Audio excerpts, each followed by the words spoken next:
Quand tu veux prendre l'avion, on voit que les pilotes ne plient pas, non? Imaginons vous êtes dans un avion, le pilote dit on va faire je vous salue Marie, on va réciter 3 sourates. Ça ne marche pas. On ne veut pas de parcours, on veut des compétences. Il y a une différence entre parcours et compétences. Et 1997 CP1, 2015 CM2, obtention de mon BPC, ça c'est un parcours linéaire. Mais qu'est-ce que tu peux faire de façon concrète si on te confie un bureau climatisé avec un ordinateur de 1 million? Qu'est-ce que tu peux faire? Le monsieur il commence à trembler. Parce que si tu insistes, c'est ton papa et ta maman qui vont t'employer. Et la mauvaise nouvelle est que tes parents n'ont pas d'entreprise.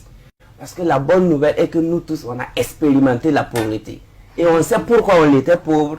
Et on sait pourquoi on est en train de quitter la pauvreté. Allez-y faire vos recherches.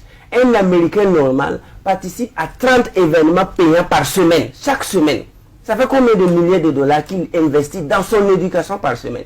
Mais quand vous allez côtoyer nos gars là, il va faire 1 an sans lire un livre.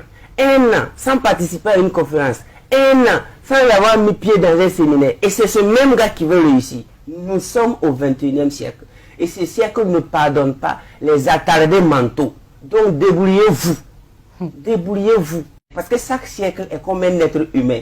Il faut toujours demander au siècle, toi tu manges quoi? On ne doit pas se mettre à vivre au hasard dans un siècle, sans connaître quelles sont les exigences du siècle. Le 21e siècle là, c'est un siècle de connaissances pointues, où on ne tâtonne plus, où ceux qui sont bons sont virés, et remplacés par ceux qui sont excellents et meilleurs.